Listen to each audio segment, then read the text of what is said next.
दादाजी अक्सर morning walk के लिए पार्क जाया करते थे। एक बार उसके पोते ने कहा, दादाजी मैं भी जाऊंगा। तो दादाजी साथ में ले ली। दोनों पार्क में मॉर्निंग वॉक कर रहे थे, घूम रहे थे। बच्चा दौड़ रहा था, पोता के साथ दादा भी दौड़ रहे थे। दोनों थक गए जब, तो एक बेंच पे जाकर के बैठ गए और दोनों बैठे बातचीत कर रहे थे। अचानक से ऊपर से एक फल गिरा बच्चे के सिर पे और फिर लग करके वो नीचे गिरा। तो बच्चे ने फल उठा करके ऊपर देखा, ये गाछ इतना बड़ा और उसमें इतना छोटा फल। तो उसने दादाजी से पूछा, दादाजी ये फल, ये वृक्ष इतना बड़ा है, ये पेड़ इतना बड़ा और इसमें इतना छोटा सा फल क्यों लगा है?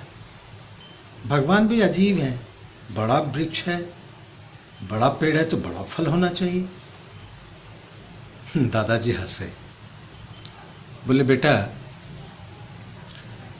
ये वृक्ष बड़ा है, पेड़ बहुत बड़ा है, इसके डाली, यहाँ छाँव मिलता है, लोग आकर के बैठते हैं। बड़ा है, छाँव देता है, इसलिए तो आकर के लोग बैठते हैं और हम लोग भी बैठे हैं। अगर इसमें बहुत बड़ा फल लगा होता और वो फल तुम्हारे सिर पे गिरा होता तो फिर क्या होता? तो बच्चे ने कहा, दादाजी अच्छा हुआ कि ये फल छोटा था। दादाजी हंसकर बोले, जो बड़े होते हैं ना वो सबका ख्याल रखते हैं। उनको मालूम है कि उनके पास इर्द गिर्द जो लोग आते हैं सब उनके सहारे के लिए आते हैं। और अगर ये फल बड़ा होता, तुम्हारे सिर पे गिरता, तुम्हारा सिर फट जाता, कुछ भी हो सकता था। भगवान की रचना देखो, प्रकृति की रचना देखो, जो भी जितना भी बड़ा होता है वो बहुत विनम्र होते हैं। वो दूसरों के लिए बहुत सोचते हैं, दूसरों का भला सोचते हैं। बुरा का तो सोच ही नहीं सकते, कर भी नहीं सकते, सोच भी नहीं सकते। इसलिए बेटा जब भी बड़े हो ना, इस वृक्ष की तरह बड़ा होना, इस पेड़ की तरह बड़ा होना, छाँव देना, कभी किसी को नुकसान नहीं देना। प्रकृति से सीखने का बहुत कुछ है। बच्चे ने इस बात को याद रखा।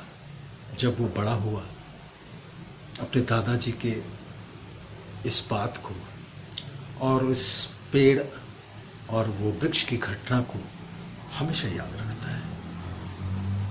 और आज वो बहुत ही विनम्र और बहुत ही अच्छा इंसान बना। अच्छा लगा होगा। नमस्ते।